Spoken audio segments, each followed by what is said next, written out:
we could just jump into our conversation. Is there something that you want to start with, or like you feel more inspired to talk about? Not really. We went through what we're going to talk about, so it's pretty like I basically last 20 minutes, 15 minutes. I was just writing down some notes for myself. That was about it. Yeah, so I think maybe we could start with this. Actually, when we had our first conversation together, I was kind of surprised by, not necessarily surprised, but I really liked your approach or your description of how, and I feel like actually this applies a lot to poker, making your decision or rationalizing your decisions after playing a hand. So like doing some hand reviews, reviewing your game. And so you said something around the lines that when you talk to someone about your struggles, your challenges, or your uncertainties, you already have the answer in yourself, but you almost need this person in front of you to help you kind of find out what's that answer. Yeah. So what I was saying there was basically that in general, like I think it applies like everywhere in life. Yeah. You have to know what you want to do, and like I know if it's like people having a fear of actually doing things, that's probably a big part, because like the fear of failing in general, like it's yeah, it's just inside human. Like let's make a sample. You go to a club, you see a girl you really like. What is the like? You have zero reasons not to go and talk to her, right? Like you literally have zero reasons, because like, what's the worst thing that can happen? She says like no, reject, not interested. Like, it's just a fear of failing, right? You should still do it. Like you like her, why not?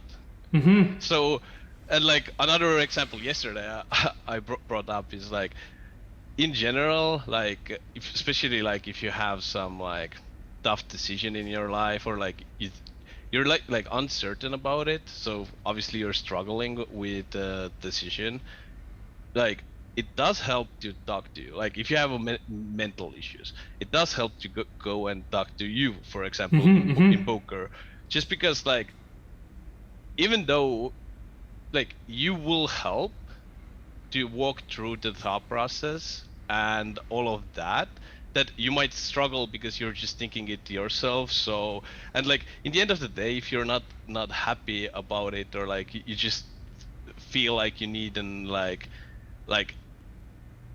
you need to think it through, and need to have a like action or response. Like I think yesterday I brought up the girlfriend example, or like going to a friend to talk about it. So if you broke up with a girlfriend and you have, let's say, two friends, like let's say it's Bob and Jordan, and you're uncertain if you wanna go back together or not, and you know Jordan is most likely going to tell you, yeah, sure, go be with her, you love her.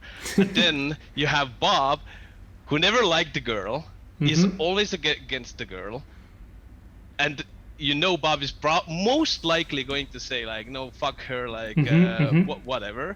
Like subconsciously you will go to a person that will give you tell you what you want to hear. Yeah, you're gonna look for the answer that intuitively or instinctively you have inside of you, of wanting to go back or not, and so you're gonna find or confirm that answer with that person. Yeah, and it will give you like power or a feeling like, okay, this is the right thing to do. Obviously, in life it's not that simple and all of that, but yeah, and like with struggles, I do think like just talking through it will give you the understanding and sometimes even explanation from some other perspective.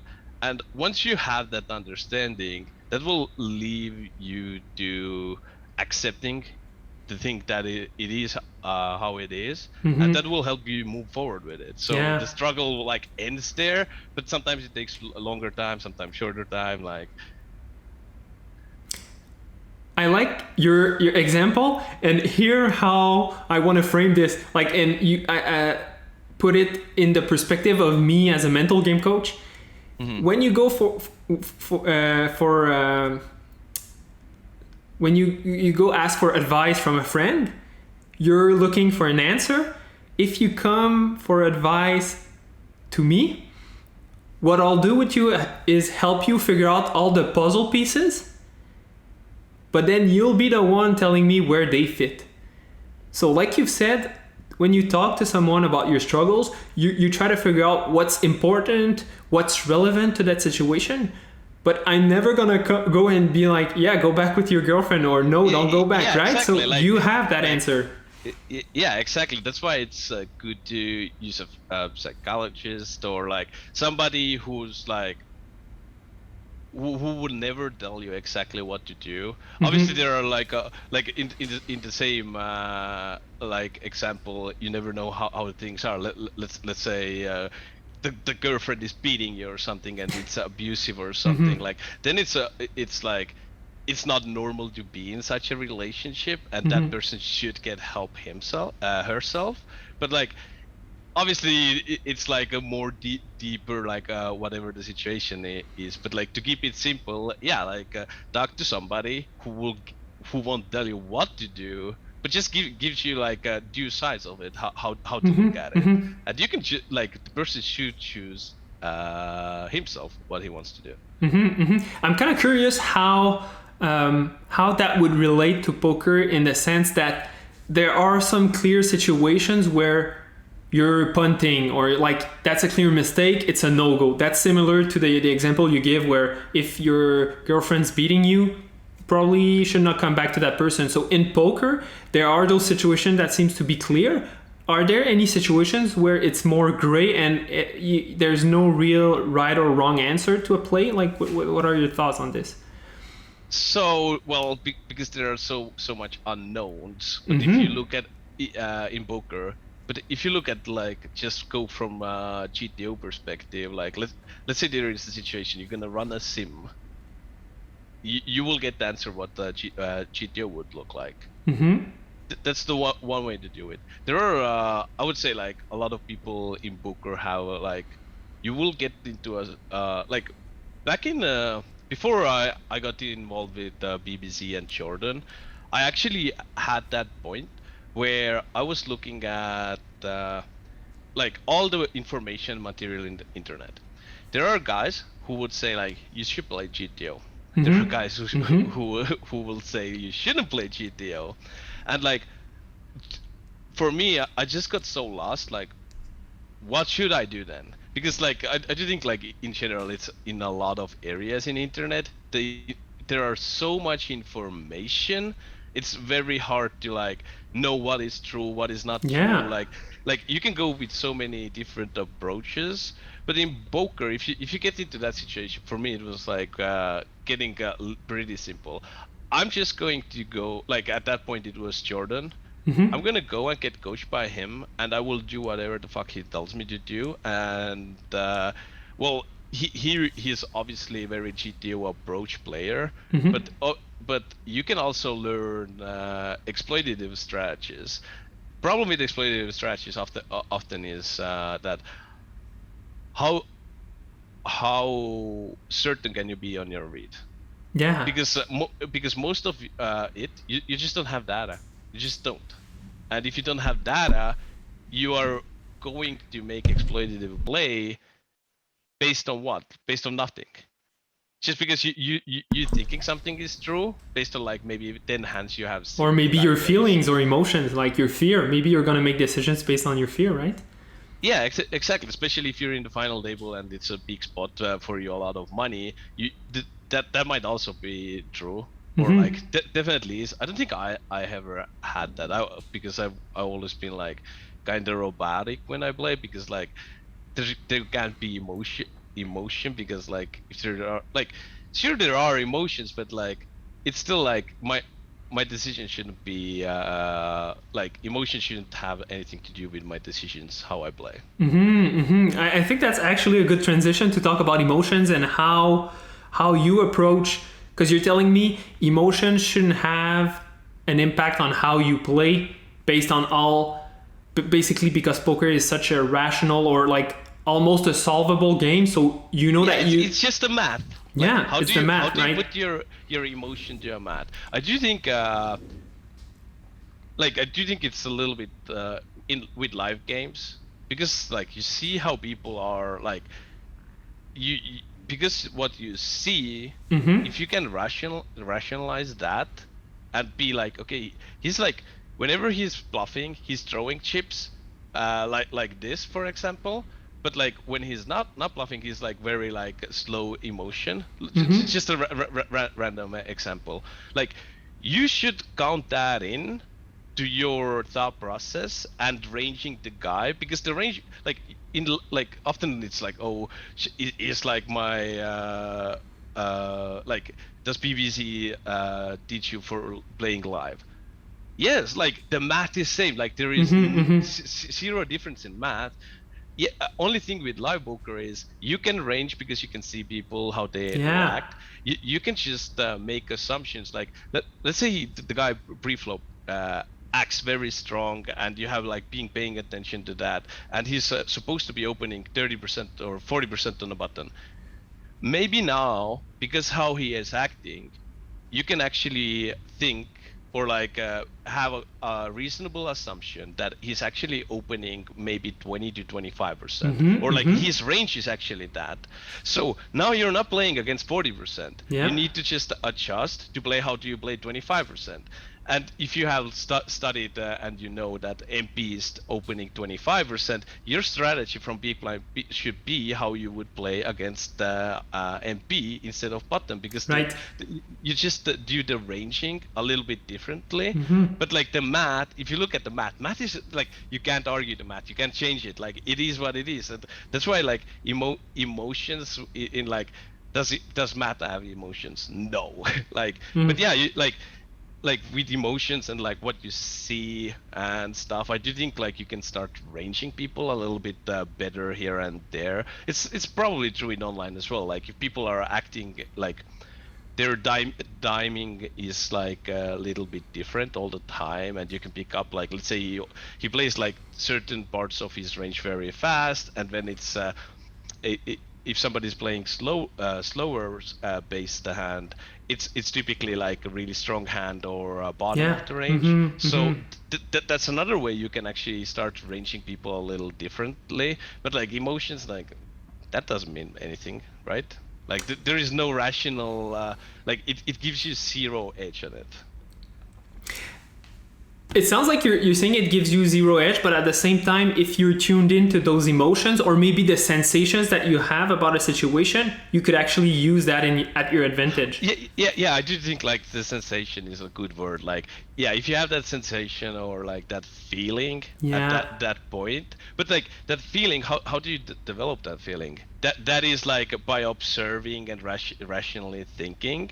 Like you should take it into account. But by emotion, I think I meant more like I think he's strong and I don't want to be in this spot. I'm gonna now fold. Like something like that. That would be emotional reaction. Yeah, acting just based on fear or anger, like. Yeah. Okay, I get that. And I guess I want to summarize this because it's funny. I've been working this morning on the physical sensations and their relations to making your decisions. And the way you're describing it, I feel like it fits perfectly, where sometimes you're going to have a physical sensation or a sensation that you can't explain. Sometimes you will be able to explain it, sometimes not. You know, like this kind of gut feeling. And the question becomes, can you rely on that feeling or sensation, or do you have to rely on your rational thinking to make your decision in that moment? Yeah, and I would say it's just rational decision all day. Like there have been countless spots where somebody like puts you in the spot, and you're like, "Damn, this is a call," but like, you're getting some type of feeling. I'm sitting here in my computer just playing. Now I'm getting a fucking feeling because somebody clicked the button somewhere in Russia, that maybe drinking vodka with his buddies don't even know what he's doing, and I'm like, oh, this feels like this. But like, I do think that like through the experience, like, and like some things you think of the game, maybe not in a level that you're conscious about it and you understand it, like you can't explain it. Mm-hmm. But I just often it just feels like wrong. Like Mm-hmm. you're putting emotion into your decision making there, but it shouldn't be.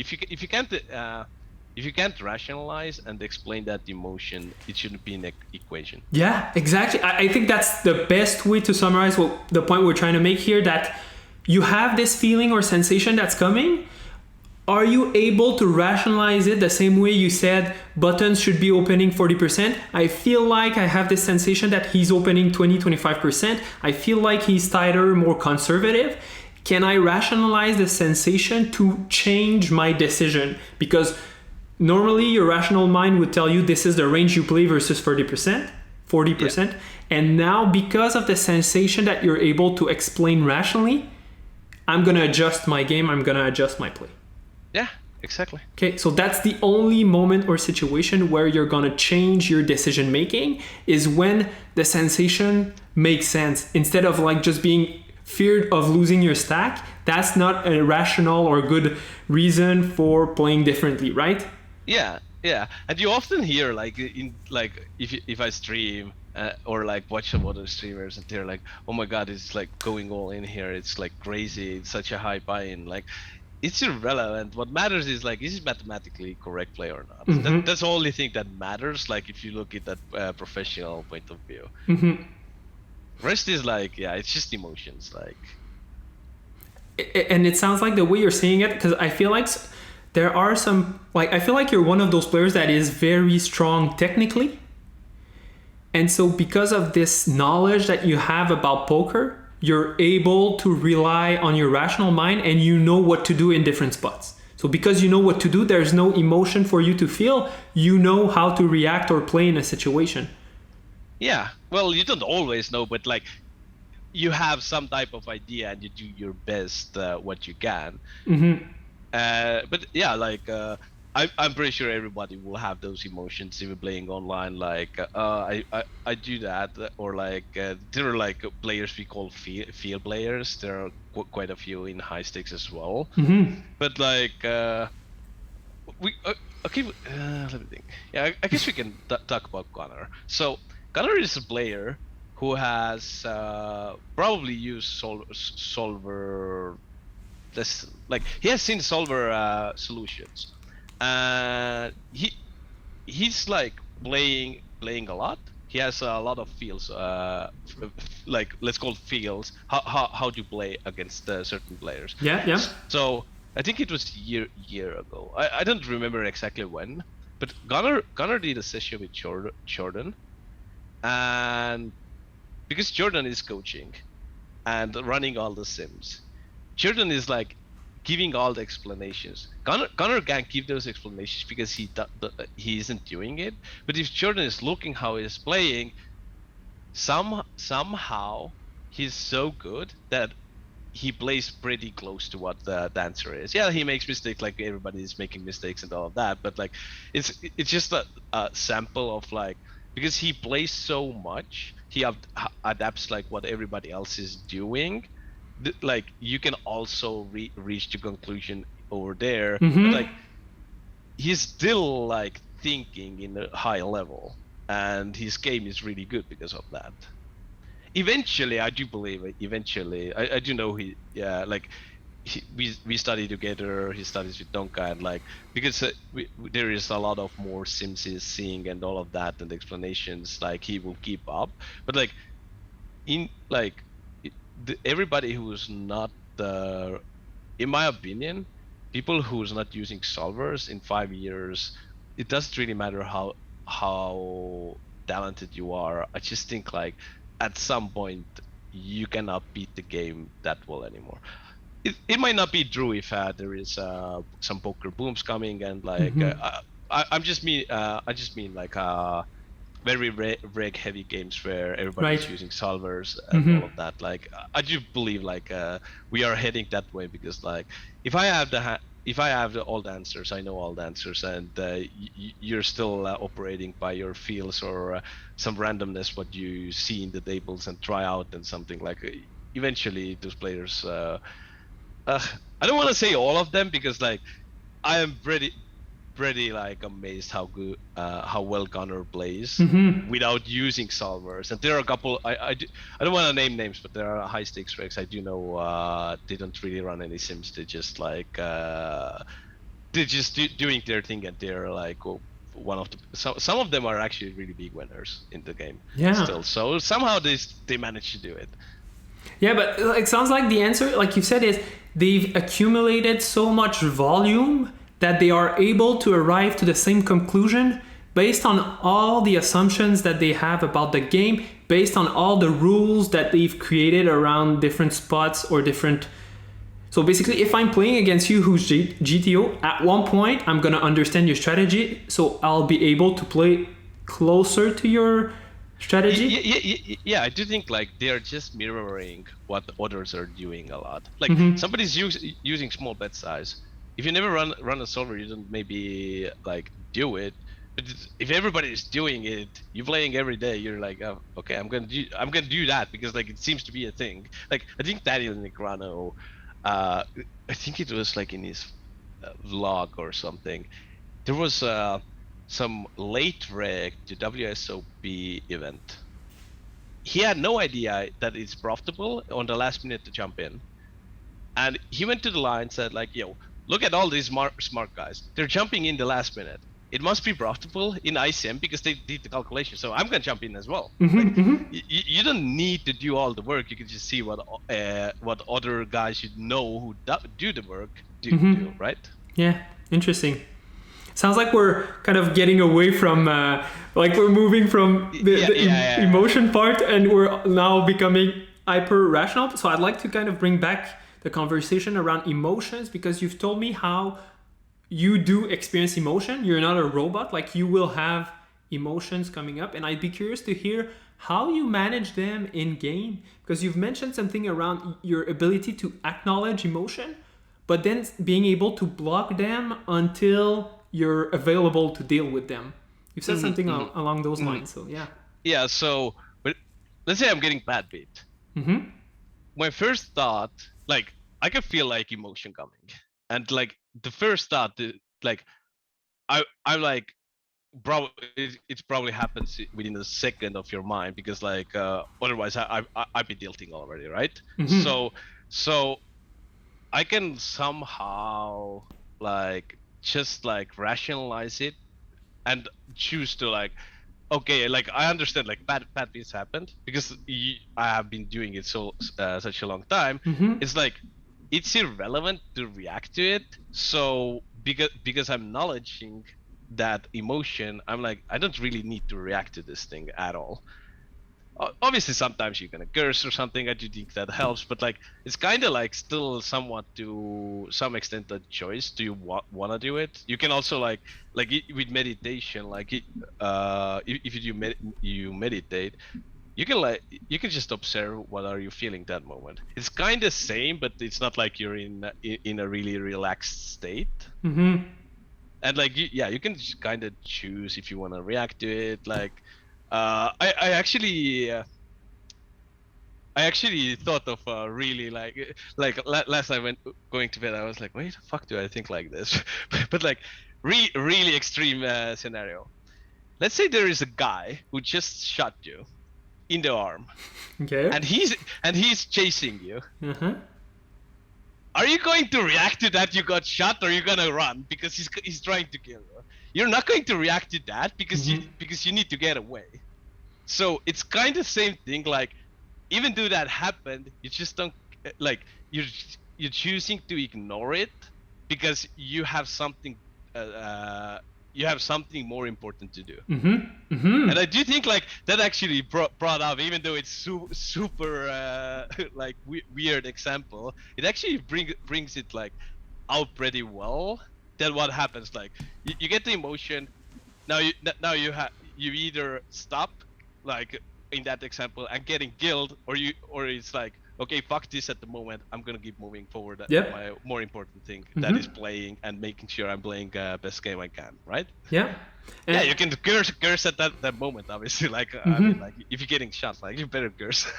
I feel like that's like the perfect example of how, and so for the people that will have watched the Mental Game Bundle, there's this emotional system that I kind of use and describe where you're gonna feel some emotional tension in that situation, and the emotional tension and the emotion will force your brain to start to pay attention to that thing.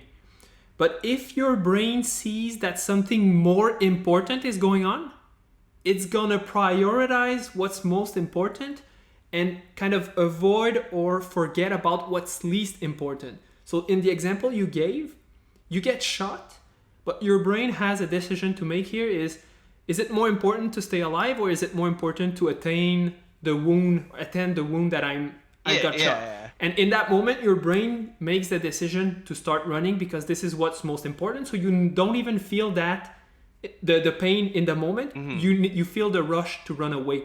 And so I feel like it's kind of applicable to poker. And I'd be curious if like the mechanisms are the same, but sounds like you're able in that moment to tell your mind that this bad beat is not important. I need to focus on my other tables. So that's where I need to put my attention. So there's no point for me to react or to act on that emotion in that moment. Yeah, exactly.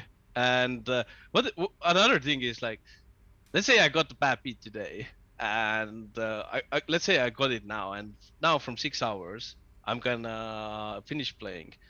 It's really very fucking hard to start reacting. Oh, I got bad beat like fucking 6 hours ago. Like because it's emotion. It's not like, oh, I'm gonna like now need to like deal with it. Like, and with bad beats, like if you think about it, they're gonna happen a lot. And like in the end, it's like by the time you're done with your running, you just don't care about it, right? Like, I want to use that example. So you said bad beats, you don't care because they will happen a lot. So you've created an expectation that this thing, bad beats, they happen. And so there's no point for me to react because this is something I know that will happen. So your expectation match what's going on in your life, right? Because if you would expect to never get bad beat, you would always get angry every time you get a bad beat, right? Yeah, exactly. And it comes actually back to the struggle, dog.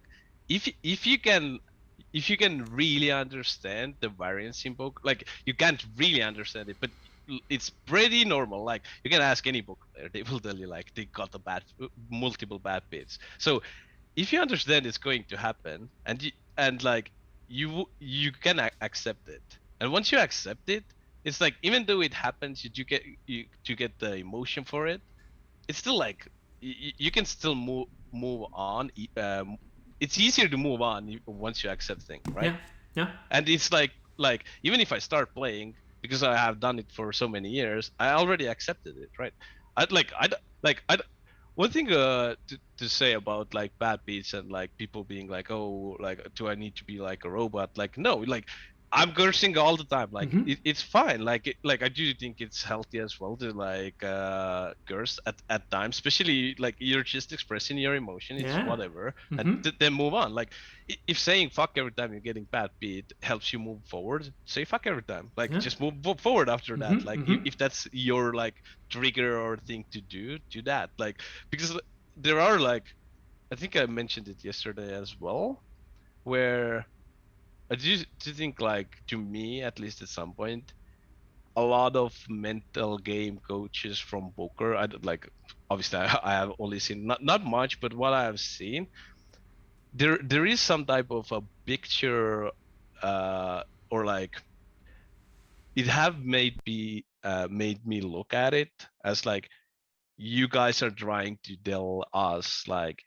be a robot, because if you're a robot you will always have your A game, but humanly it is not possible. Yeah, exactly. So there's no point in trying to reproduce something that you can achieve. Yeah, exactly. It's just like in the end of the day, it's just a way how can I deal with it? How can I deal with it better and all of that? Like you will never be a robot. I mean, maybe if Elon Musk like helps you, but like in general, like it's not gonna happen. You're still gonna have Right. the feelings and Right. all of that. But so bad beats happen, but how do you deal with a situation that at one point seems to be always coming? Like the example you gave me, that it's been the 10th time that you're finishing 10th, or you're bubbling the final table for the 10th time in a row, and you feel like every time you're gonna get there, you're always gonna bubble the final table. So almost feels like every time you're there, this is what's happening. Like, Yeah, I do think like in those spots, because like I know a lot of poker players who's because in poker the variance is so big, and often it might even take you a year to out like it actually takes you a years, but like in a year period, let's say every time you go deep in a big buy-in, you will get dent. And your smallest buy-in that like you really don't care, you're gonna win that tournament.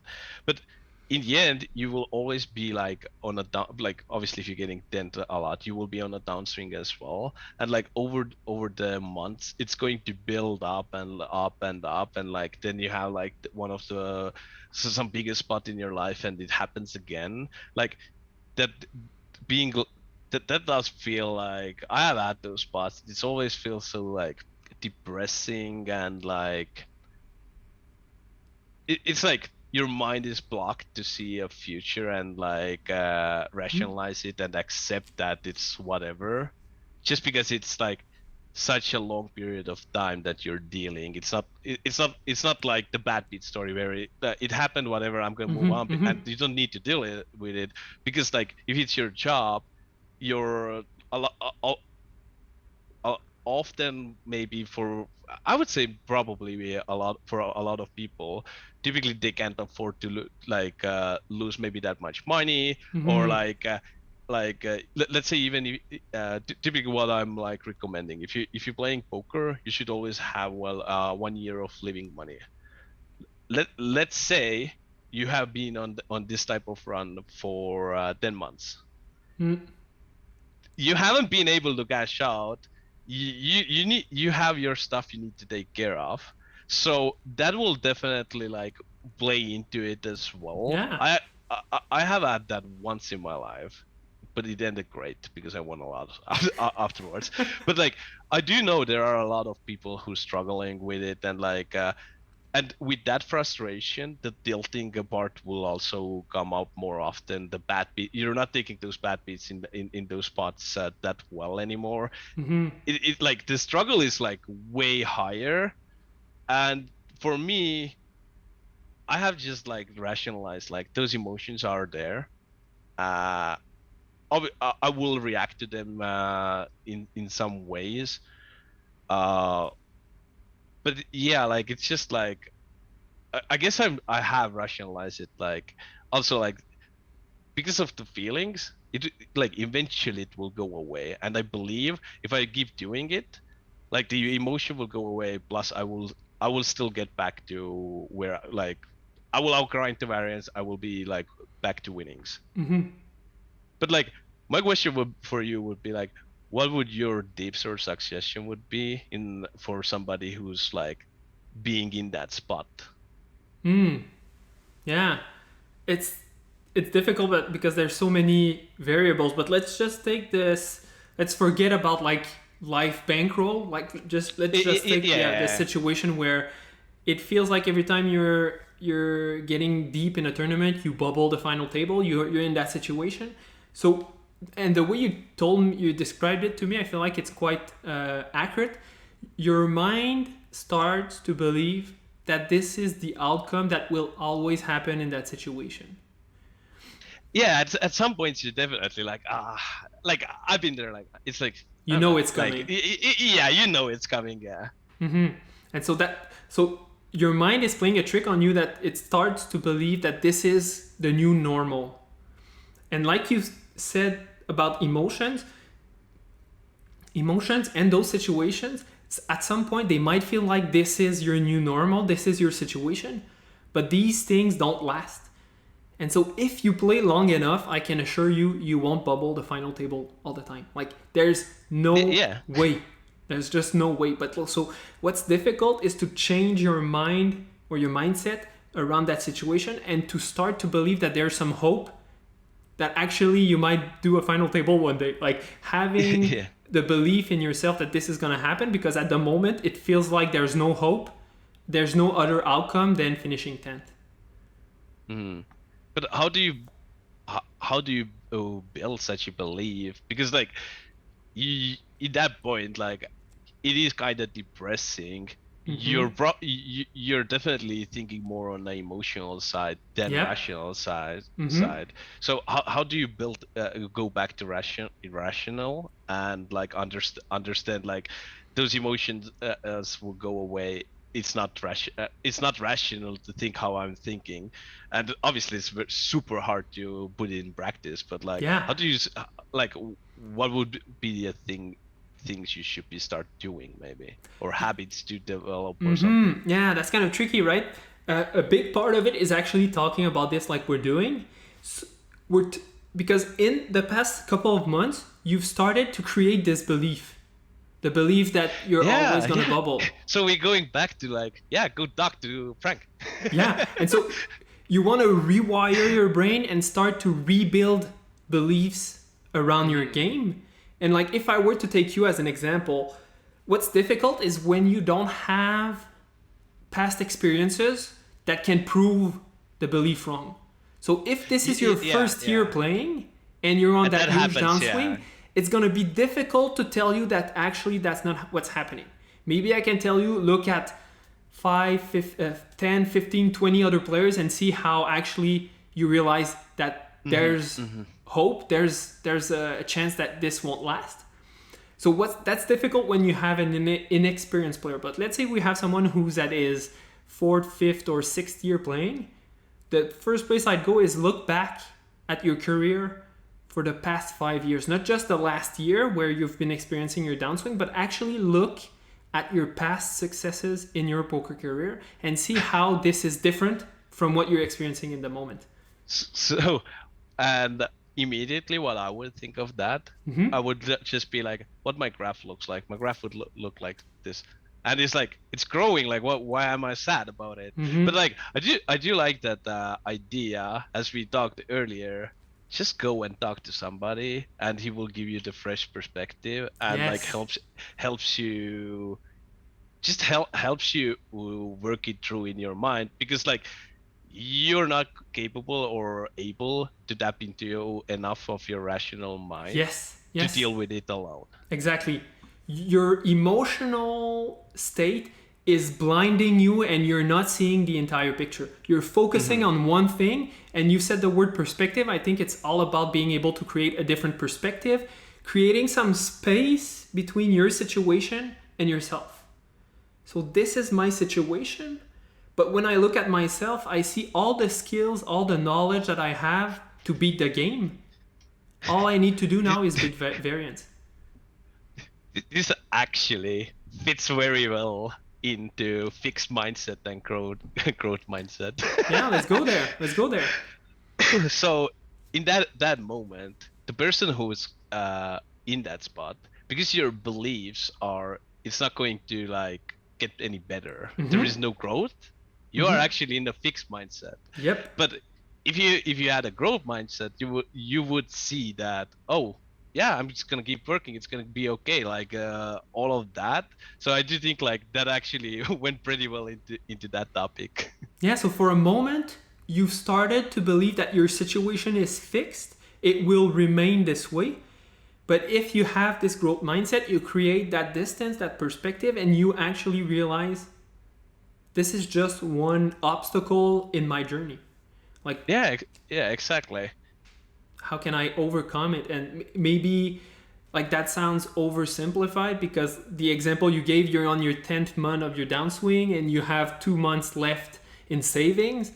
Well, that's your current situation. How do you want to adapt or adjust your game selection, your buy-in level, and try to decide how you want to approach the situation based on what you know? So how can you make your situation better based on where you're at in your situation. And maybe you shouldn't get to that 10th month of downswing if you can't sustain a longer Yeah, downswing. yeah, exactly. You should be like I often see that happen to with myself as well to some extent. It's like you're going to think about I guess we can talk about goals. So you're gonna put the goal on the paper. Mm-hmm. This is my year goal. Yeah. My year goal is to play this limit, play these games. Now this happens because you said it, like let's say 10 months ago. Mm-hmm. It's fixed. Mm-hmm. You cannot because you put it there, you cannot change it. Or like if you don't revisit that goal, Yes. you're not going to actually do what you should be doing and like trying to get better and at top of the things.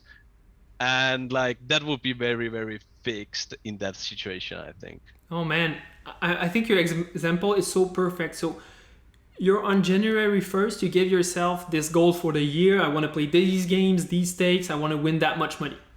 And like you said, this creates a fixed state or a fixed goal that you want to achieve. I think there's value in that goal, but then I think there's value that at the beginning of every month, you want to readjust and revisit that goal and see, do I need to change my goal or my expectations because it no longer fits my situation? And that's your growth mindset, being able to adapt, to adjust your situation based on what's going on. Exactly. Instead of being fixed. Like if you get to the 10th month and you didn't change that goal and you're in the situation where you're going to be broke in 2 months, there's something that should have been done earlier. Yeah, exactly. Like you shouldn't be so fixed to it. I do know in Bast, I have actually done something similar with like, I'm gonna do it like this. It's gonna be like this. Eventually, you're gonna change the goal, but like you're so like, oh, this it has to be like this because I thought like this. But like in the end of the day, you should always revisit your goals, I think, or like just think like what you're doing, where you want to go. Because like if you think back at whatever you did 5 years, like it's going to be changed what you want to do now that what you wanted to do then. So, but in shorter time, it's just changing less on the bigger things. So why not always like revisit your goals and stuff? What you have? Exactly. Yeah. Because what if you're really playing well and everything's going great? Don't you want to adjust your goal higher? Put your goals higher? So like same thing goes if it goes well, right? Yeah, exactly. Do you want to limit yourself in a situation where you would have more potential? Probably not.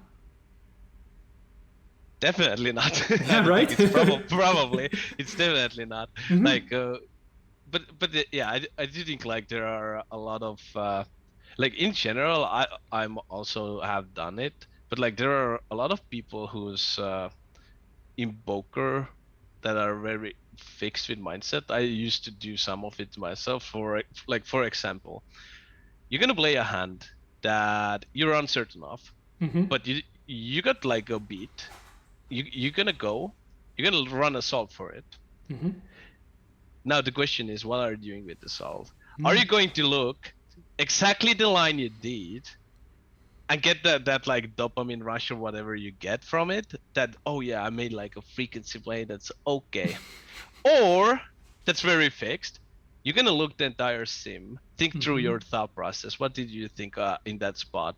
Like look at the whole ranges, all the hands. Like, are you doing correctly? And you actually learning from it? Like that's I do think like some people are very fixed in that setting. I have done it myself. Like, oh, did I make the right play and all of that? Because like I have run so many sims. But in general, it is a growth mindset. Even with bad beats, it's kind of like similar. Like even if I lose with aces against kings, whatever it is, I might not do it right away, but I'm very often on break. I go to break. I'm actually analyzing some hand in my brain, like it's not like analyzing. It's just questioning. Like, could I have played it different? Like, it doesn't even matter. It was the most standard thing or whatever.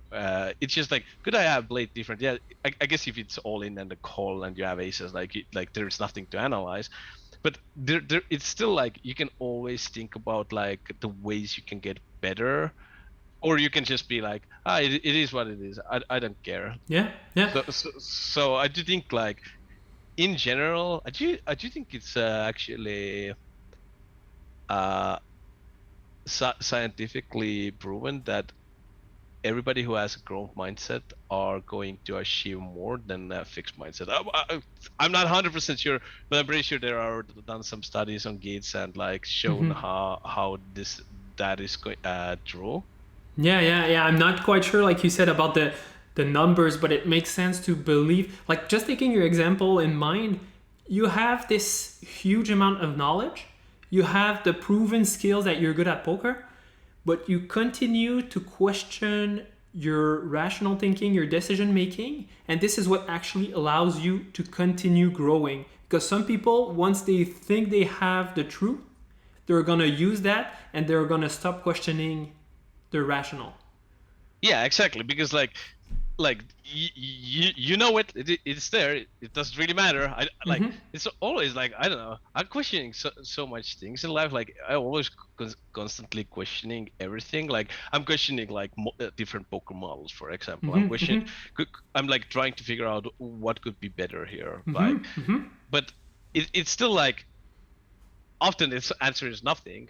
But I'm just questioning it to make sure what I'm doing is correct, or like correct to some to believe what we have today, because like obviously there are limits. In 100 years there will be better computers, better everything, maybe a breakthrough in math and all, unknowns and all of that, and that's going to play a big part of actually getting maybe more accurate solutions than we have today. But most of the stuff, like it's been proven that this works, so maybe we are not like 100% GTO or like accurate, but we should be pretty close for most part. I'm kind of curious, really, like a quick example that I would be curious to hear about your thoughts on. Would it be fair to assume that when you have kings in a situation and you go all in against aces, would it be fair to still have a small question around maybe I could have folded, or try to figure out if there was a way to get away from it, or does that become too do you know what I mean? Like, just not taking for granted for a moment that going all in with kings is the only way. So I can give you an example. Okay. You're on a bottom with 10 big blinds. You're going all in with kings. You're getting called by a big blind with aces who covers you, and you're gonna bust the tournament. It's plus EV, no doubt about it. I'm gonna run a solve for it, and Solar will say you should min raise there as well. At that point when I jammed, did I think about min raising? Like there is no question. There is no way I can get away. I do have thought about like, is there a way I can get away with this hand? But like this sample is just so obvious. There is no way at this point. But this is the question. Like you go to tell your friends like, oh, I jammed kings on the button. I got called aces. I lost. Like, bro, I'm pretty sure that sample actually would Solar would actually say you should never jam because min raising is higher EV. And that's like an example. Like, did I use the highest EV option? Also, aces. Like, if you want to take the analyze even further, if somebody jams aces, maybe aces, like I'm pretty sure, I'm not gonna look it up, but I'm pretty sure aces should actually call. So now, what can you do? How can you adjust your strategy to somebody that is jamming his top of the range for going post flop? Like, there's so many ways you can analyze and go deeper and deeper with it, and like. But most guys would say like, yo, I just got a bad beat. Even though it is plus CV, your play has like all of that. But why not analyze? Even though like it's probably most standard spot, right? But you can always go deeper and deeper with it. Yeah. So you're saying that maybe a recreational player would just be like, I shoved kings there. I know it's profitable. That's my assumption. It's good. I don't need to think about it more. But someone else would be like, is there something else that I could have done there to get more EV in that situation, for example? So that would be one way to question something that is known to be true, that is shoving kings there with 10 bigs is profitable. Yeah, exactly. Like it's just like because we're playing No Limit Hold'em, there are so many strategies. Like even though we're running solves for one opening size, one Three three betting bet size. size, Yeah. and all of that. But like I also have questioned that like should we run maybe two sizes because I already know it's going to be used. But then if you think rationally, okay, if I get two sizes, that means I'm gonna have to study two ranges, and going post flop, I need to rerun everything, and I need to restudy everything over there because I'm using these two sizes. My ranges are different now, and like it's just so much work, and that's why you need because poker is just so complex. You need to keep it like to some extent simple or simplified for yourself Yep. because like there's only so much time that you have to put into a study. And like if you look at the EVs will probably like the EV is not going to worth it if you compare to like let's study big blind versus button blind or blind versus blind play. Like there is no EV probably compared to that spot that I don't I can't play every flop correctly, but like I can put time in there, and putting time in there is probably going to be more profitable than studying like stupidly many sizes. And Yeah. like Kind of your goal in those situations is to create a framework or a model that gives you enough information that you can try to guess good answers, kind of. So you have a model that provides you with an idea of the direction you want to go. Maybe you won't play perfectly, but you have the idea behind it that makes sense. Yeah, and the EV loss is just so minimal. Becomes minimal, and like and in general, like because we're not robots and bots, you're going to like as a human you're going to not mix enough, and like you're going to like actually misplay pretty much everything to some extent. Yeah. It's just to that's the reality of it. Yeah. Yeah, interesting.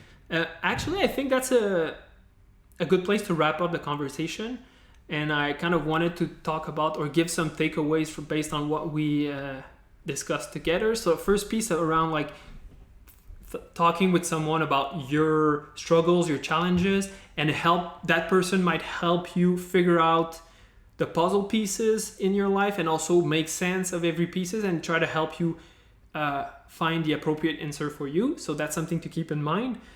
We talked about emotions, a lot of interesting thing about emotions where you've said this idea that first you want to acknowledge them and be able to accept them, and then you can try to decide if you want to attend your attention or not. So you really said this. Yeah, but it's choice. not like it's not that easy to do. But like if you can acknowledge them before you actually react to it. Yeah. You do have some type of choice, not always, but like you're giving yourself a chance to have a choice at least. Yeah, and it's not easy, right? But just saying this, some people might have not realized that they have a choice if they want to react or not to their emotions. That's the starting point, because I feel like some people, they don't even notice or realize that this is an option. You don't have to react. I can actually give a tip to try to do. Go ahead. Every time you try, you like it doesn't really matter what you're gonna do. Every time you're having an emotional reaction, before you react, just breathe deeply or count to 5 in your head. And every time you like, I think I did it by just taking a few deep breaths before reacting, because like those 3 breaths will give you enough time to rationalize if you want to act to it. It's not always easy, but by reacting, you can take it so far. If somebody makes a joke, you're gonna breathe and you're gonna think, even if it's funny as hell, if you want to react to it or not.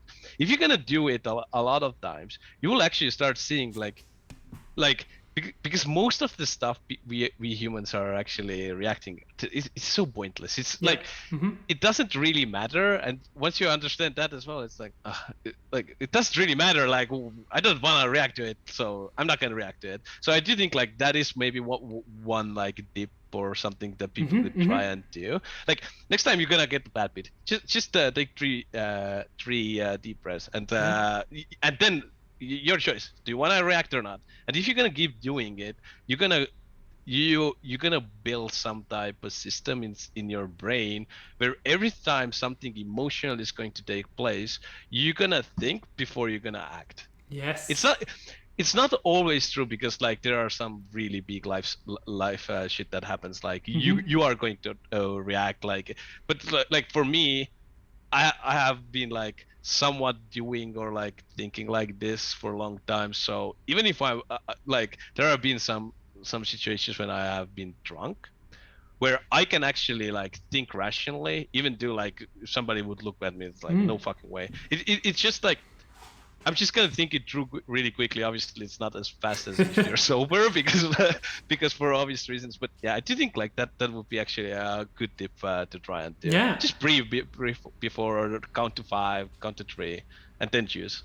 Yeah, you said two things interesting. The first one was actually using your breath as something to kind of distract your mind or allow your mind to think rationally. So take those deep breaths, allow yourself just enough time to think, and then decide if you want to act or not. And you said something very interesting. At the end of the day, it doesn't really matter. Like, this emotion doesn't really matter. And yeah, most of them they just don't. It's just experience. Yeah. It's a short experience of emotions. But so that's your belief, right? So you have Yes. a perspective around emotion that is very helpful for you, that you know this. So the goal now is to get people that are watching this video to start to develop this belief, or start to understand that those emotions, they don't necessarily matter at the end of the day. Yeah, if you're in danger, you see a bear running at you, you might want to you better go emotional and run. better run or something. But like, when you get a bad beat in poker, you're not in danger. There's nothing wrong happening to you, so you don't need to react in that situation. So I really liked how you mentioned this. I do think it like the breathing and just counting. It's not the only thing. Like, you can clap your hands, you can do whatever, like whatever you would like to do. Do something ridiculous. If you do something ridiculous, you're gonna probably laugh at it. To be honest, like, it's just gonna happen like that, because like I don't know. I don't know. Do them push-ups every time. Like, try not laughing, because like you got emotion and you're gonna start doing push-ups. You're gonna be like laughing and making push-ups and be like, what the fuck am I doing here? But like, it's just like, think whatever you can think of that helps. I do think like it's just having that layer built in before for rational thought will prevent you, like, or will give you a chance to choose if you wanna really react to the emotion you're gonna feel at that moment. Yeah. So whenever you feel an emotion, that's your trigger to use one of the response that you said. So maybe it's to do like 1, 2, 3 push-ups. Maybe it's doing 1, 2, or 3 deep breaths. But actually do something that becomes a habit, a new habit, when you experience an emotion. And I really love breaths, because when you do them, you're sending a signal to your body to relieve the emotional tension. So every time you exhale, you can actually let the emotion go, the tension go, and that helps for sure. Like, breathing just helps. Like, every time I'm getting very anxious playing live hand. I can feel my heart rate increasing. I'm actually like acknowledging my breaths, and I will take a little bit deeper breaths, and I will actually become really calm because of that. Or like, I can like feel I'm really calm just because I'm focusing on my breathing rather than like what's happening there. It's just like you're taking your thoughts away of what's happening here, and you're like, oh, I'm gonna think of this. And like, if you think of this, you're not emotional, and like your body is not going to react to situation you're in. Yeah. So your body feels calm, and if your body's calm, that sends a signal to your brain to be in that state as well, that mental state. So I like how they interact with each other. I like how you frame this. That I think that was great. So why don't we finish this recording with one deep breath? How about that? Okay, we can do that. Yeah. 1, 2, 3. There you go. Maybe that was a bit cheesy, but yeah. Yeah.